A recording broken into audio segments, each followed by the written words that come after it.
سختی بالای سختی میآید. انتظار نباشیم که ماشاءالله همیشه خوب بشود. آمادگی ببینیم. یک از پدرش از دنیا میگذره، یک از مادرش میگذره.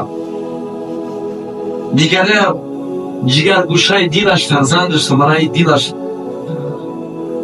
دیگرش سالهای سال جفت پیدا نمیکنند، همسر پیدا نمیکنند یا همسر پیدا میکنند فرزند خدا نمیتید. و صبر استعمال کرد. صبر بسیار مهم است، بسیار ثمره عظیم دارد. در همه گوشه کنار حیات زندگی ما و شما نیاز به صبر داریم، استقامت داریم. بی صبر نمیشود. همین حیات دنیا، طبیعت دنیا همین است. خیلی انسان خوبی، خیلی ماشاءالله بهترین و تدین دینداری خدا دوستی، اما مردم از خیرت میکنه به خاطر دین اذیت میکنه، آزار میکنه. به خاطر رشد